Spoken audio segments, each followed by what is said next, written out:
Ce texte se trouve au tout début de l'évangile de Marc et il raconte non pas le début de la vie de Jésus avec sa naissance, mais le début de son ministère. Et avant de partir en chemin du ministère de Jésus, il y avait une préparation. Jean-Baptiste, il a annoncé l'arrivée du Seigneur par Jésus et ce début a été préparé, il a été construit. Cet été, j'étais emmenée à réfléchir sur mon chemin de foi, nos chemins de foi. Et ce sont des chemins qui se construisent aussi, qui se préparent par un apprentissage, par le baptême, par la confirmation. Mais ce sont des chemins qui prennent sens à travers, au début, la préparation et la construction. Une fois que ce chemin est suffisamment préparé et construit, on part en route vers notre chemin de foi. Mais comme le Seigneur a rappelé à Abraham quand il lui a dit de quitter son pays, il lui a dit « Je suis avec toi et je te garderai partout où tu iras » en Genèse 28. Le Seigneur ne nous laisse pas seuls. Nous sommes accompagnés tout au long de ce chemin de foi qui dure toute la vie. Cet été, pendant les vacances, les 35 jeunes et jeunes adultes de Centre-Alsace ont pris le chemin pour venir à Thésée, là où je suis aujourd'hui. Ils ont fait le choix de cheminer de manière un peu plus intense avec le Seigneur, mais aussi avec les autres. Et beaucoup d'entre eux ont retrouvé la présence du Seigneur pendant ce voyage. Certains d'entre eux aimeraient partager avec vous aujourd'hui comment eux, ils ressentent la présence de Dieu avec eux au quotidien. Au quotidien, je ressens la présence du Seigneur dans le sourire d'un inconnu, un regard sincère, un rayon de soleil qui vient caresser ma peau, ou une musique qui vient animer mon cœur. Moi, Dieu à Thésée, je le vois surtout à travers les chants. Je trouve que les chants numéro 9, Jésus est lumière intérieure, il y parle assez beaucoup, surtout dans les temps des silences. Il résonne dans ma tête, du coup, ça fait comme une prière, et ça m'apaise. En fait, pour moi, Dieu, c'est l'univers, et l'univers, c'est Dieu.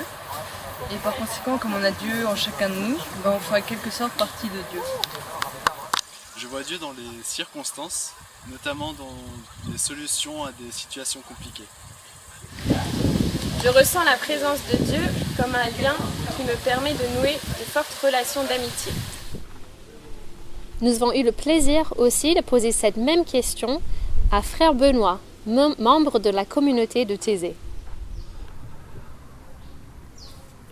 J'ai été marqué par une phrase que j'ai lue du pasteur et théologien Karl Barth qui, il y a un demi-siècle, avait fait la réflexion que pour découvrir la présence de Dieu dans nos vies, on devait avoir dans une main la Bible et dans l'autre le journal.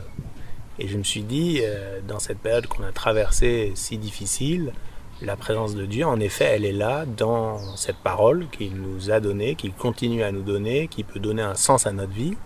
Et en même temps, elle est là aussi dans ce que vivent nos contemporains, dans ce que nous vivons nous, dans ce que vit notre famille humaine. Et les signes des temps, les signes du moment que nous vivons, ils nous disent aussi quelque chose de cette présence de Dieu, parfois par des manières un peu cachées, mystérieuses, mais bien réelles. Donc je m'attacherai personnellement à approfondir cette connaissance de la parole et puis à être toujours plus proche de ce que vivent nos frères et sœurs en humanité.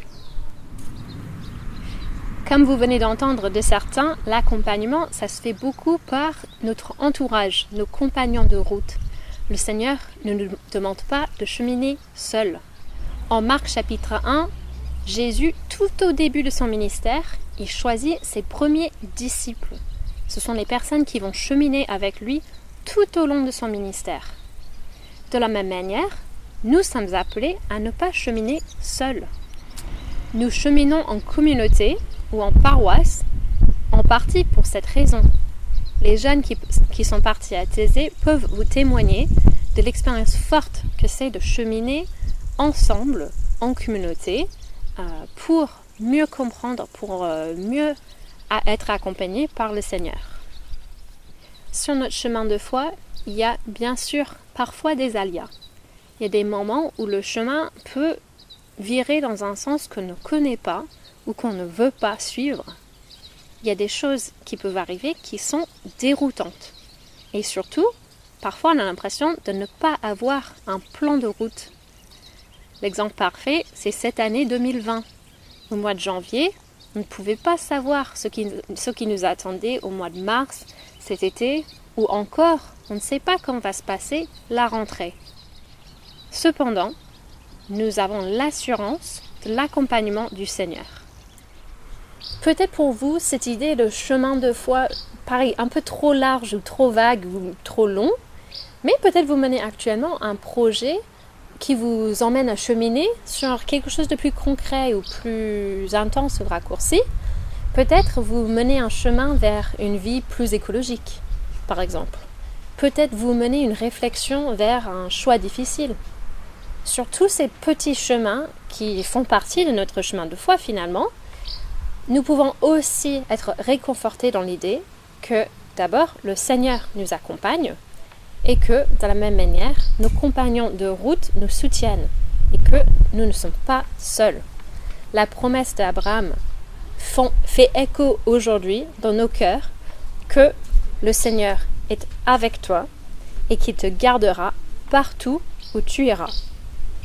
Je prie que vous avancez dans l'amour et la grâce du Seigneur.